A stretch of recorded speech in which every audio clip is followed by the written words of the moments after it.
Saya Dr. Luki Safitri Widyakusuma, seorang SPOG konsultan dari Rumah Sakit Umum Pusat Persahabatan. Yang pertama ingin saya jelaskan dulu bahwa Rumah Sakit Persahabatan saat ini sudah menjadi rumah sakit COVID. Jadi hampir tidak ada lagi pasien normal yang berobat kemari, kecuali memang untuk kemoterapi, hemodialisa, dan beberapa pasien yang sudah dengan perjanjian. Untuk itu biasanya pasien-pasien hamil yang sudah mendekati waktunya persalinan ataupun yang bermasalah dengan kehamilannya tapi tidak PDP ataupun tidak ada kecurigaan terhadap COVID, sudah kami rujuk ke rumah sakit sekitar dengan surat dari langsung dari direktur utama. Sementara di Rumah Sakit Persahabatan sendiri untuk wanita hamil dengan PDP atau COVID, kami menyiapkan ruang perawatan sebanyak 10 tempat tidur. Dan pasiennya biasanya datang melalui instalasi gawat darurat. Nah, biasanya pasien ini akan dirujuk melalui SPGDT. Tentu di SPGDT itu sudah harus ada data-data, paling tidak data mengenai anamnesis dari infeksi saluran pernafasan atas, kemudian adakah riwayat kontak, kemudian dari tanda-tanda vitalnya bagaimana, ada pemeriksaan lab DPL-nya, kemudian ronsen torak. Kemudian karena dia hamil, paling tidak ada data USG dari perujuk. Nah, jika itu semua sudah ada, dikirimkan ke SPGDT, maka SPGDT akan menyetujui. Dan pasien akan datang ke triase Rumah Sakit Persahabatan. Nanti di triase akan dinilai oleh dokter triase dan dilaporkan langsung ke dokter DPJP dan dokter onsite-nya. Kemudian pasien akan ditangani di bagian kebidanan bersamaan dengan bagian paru. Jadi pasien yang datang ke rumah sakit kami kan pada umumnya atau hampir semua adalah pasien rujukan dari rumah sakit lain. Nah, biasanya pasien itu kalau kami nilai bayinya sudah viable atau trimester 3 ke atas, maka kami akan putuskan di rumah sakit kami untuk terminasi kehamilannya dengan per abdominam. Kecuali memang pasiennya datang dalam keadaan kala 1 akhir atau kala 2. Itu masih dipertimbangkan untuk per vaginam. Nah, kalau dia dengan per abdominam, paling tidak kita bisa menyelamatkan bayinya karena bayi kemudian akan dipisah dan ibunya akan dirawat bersama dengan bagian paru. Boleh dilakukan dengan diberikan perlindungan. Biasanya bagian radiologi udah tahu itu perlindungan pada daerah abdomen. Pada ibu-ibu yang melahirkan dan ibu-ibu yang PDP atau COVID positif, bayinya tidak diperizinkan untuk diberikan ASI atau inisiasi dini. Kalau kami di Rumah Sakit Persahabatan memutuskan kalau pasien datang dalam kehamilan trimester 3 atau term dan janinnya sudah atau sebelum aterem tapi kami nilai janinnya viable, maka kami memutuskan pasiennya untuk dilakukan seksio sesaria. Kecuali memang datangnya dalam keadaan kala 1 akhir atau kala 2. Kenapa? Karena dari pengalaman kami walaupun belum banyak pasien-pasien yang ternyata kemudian terbukti dia COVID positif, kondisinya pasca persalinan itu memburuk. Jadi paling tidak kami sudah bisa menangani atau menyelamatkan bayinya.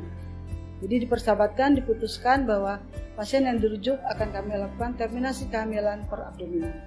Teruskan dengan terminasi per abdominam, kita akan lebih mudah juga mengontrol penyebaran virus ini dengan persiapan di mana semua petugas memakai APD yang lengkap. Sementara kalau observasi di kamar bersalin, pasien dalam persalinan kala 1 atau saat kala 2 mengedan, itu akan lebih sulit untuk mengontrol penyebaran virusnya. Ya, pasien-pasien yang sudah dipersiapkan untuk operasi, selama ini kan barangkali pasiennya masuk dulu ke kamar operasi, kemudian operator atau asisten baru datang. Tapi khusus untuk COVID-19 ini, biasanya tim operasi sudah siap dahulu di dalam kamar operasi, mulai dari dokter anestesi, dokter bedahnya, asisten bedahnya, kemudian instrumennya, dan tim pendukung lainnya sudah siap di kamar operasi. Baru kemudian kita akan memberitahukan atau mengontak di mana pasien itu berada untuk pasien segera dikirim. Jadi pasien tidak akan berlama-lama berada di ruang tunggu kamar operasi, karena begitu pasien datang, pasien akan langsung masuk ke ruangan bertekanan negatif. Jadi pasien kalau sudah dilakukan tindakan misalkan seksio sesaria, maka ibunya akan dirawat oleh bagian kebidanan, Paling tidak 1-2 hari setelah keadaan umum stabil, dia akan dipindahkan ke ruang rawat COVID lainnya, tetap ruang isolasi. Dan di sana akan dipantau. Kalau hasil swabnya atau tes COVID-nya 2 kali berturut-turut negatif, maka pasien akan dipulangkan. Kita semua di sini yang pegang kendali utama adalah bagian paru. Bagian paru itu sudah memberikan patokan atau guideline untuk pasien yang terkonfirmasi positif COVID-19 dibagi 3, ada tanpa gejala, ada gejala ringan atau gejala sedang. Sementara khusus untuk ibu hamil sendiri kan POGI sudah membuat selebaran atau pamflet bahwa tidak berkunjung atau antenatal normal seperti biasanya kecuali ada beberapa penyulit. Nah, sementara kalau memang dia terkonfirmasi COVID-19 tetap dilakukan terapi. Misalkan untuk kalau dia tanpa gejala maka dia melakukan isolasi mandiri di rumah selama 14 hari, kemudian diberikan edukasi apa yang harus dilakukan. Kemudian diberikan vitamin C untuk 14 hari, kemudian pasien juga mengukur suhu tubuhnya 2 kali sehari pagi dan malam. Selain itu juga pasien dipantau melalui telepon oleh petugas, oleh fasilitas kesehatan primer seperti puskesmas, dan kontrol di fasilitas kesehatan primer setelah 14 hari untuk pemantauan gejala klinis. Sementara untuk kasus-kasus gejala tadi yang tanpa gejala ya, sementara yang gejala ringan akan ditangani oleh puskesmas, misalkan isolasi mandiri di rumah, kemudian diberikan edukasi dengan apa yang harus dilakukan, juga diberikan vitamin C untuk 14 hari, diberikan kloroquine untuk 5 hari, kemudian diberikan azitromisin untuk 5 hari, diberikan simptomatis gejala COVID seperti demam, dikasih anti demam ya, kemudian juga diperlukan untuk jika diperlukan pemberian antivirus. Dan kemudian kontrol ke fasilitas primer setelah 2 minggu. Nah, sementara untuk gejala sedang akan dirujuk ke rumah sakit darurat seperti Wisma Atlet dengan isolasi di rumah sakit tersebut, kemudian sama obat-obatnya yang diberikan vitamin C, kloroquine, dan azitromisin, kemudian antivirus dan simptomatis gejala-gejala yang didapatkan pada pasien. Sementara untuk gejala berat, nah ini yang banyak kami terima dan pada umumnya pasien dengan gejala berat yang ada di Rumah Sakit Persahabatan. Jadi akan dilakukan isolasi di ruang isolasi yang bertekanan negatif, kemudian diberikan obat-obatan kloroquine, azitromisin, antivirus, vitamin C, kemudian diberikan obat-obat suportif lainnya, dan juga pengobatan komorbid yang ada, misalkan ada hipertensi ya atau penyakit diabetes, karena 2 keadaan ini yang biasanya akan makin memperburuk keadaan. Kemudian akan dilakukan monitor ketat, apakah pasien tetap bisa di ruang isolasi saja atau bahkan harus beralih ke ventilator. Ya, tentu pasien-pasien ini diperlakukan sama seperti penanganan pasien PDP yang tidak hamil lainnya. Jadi ada tergantung gejalanya, ringan, sedang atau berat. Tapi pada umumnya yang akan diberikan adalah regimen pengobatan antibiotik, azitromisin, kemudian kloroquine dan antivirus, serta vitamin-vitamin dan obat-obat komorbid lainnya yang diderita oleh pasien tersebut.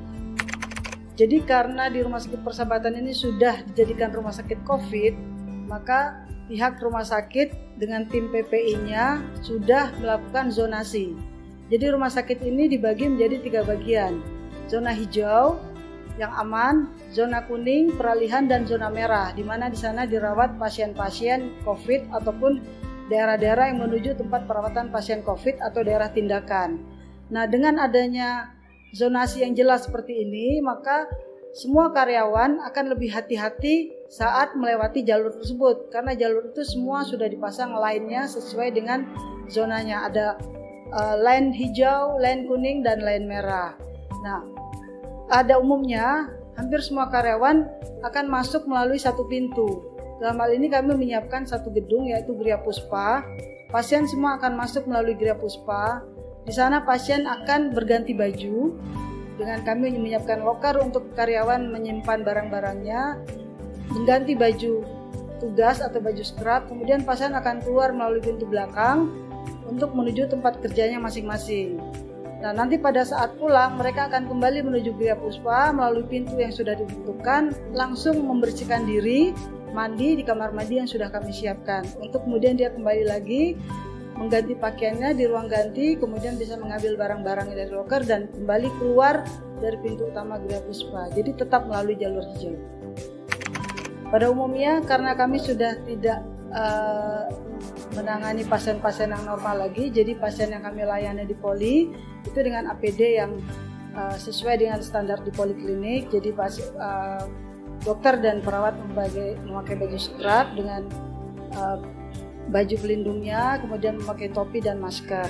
Sementara kalau di ruang tindakan sesuai dengan APD level 3.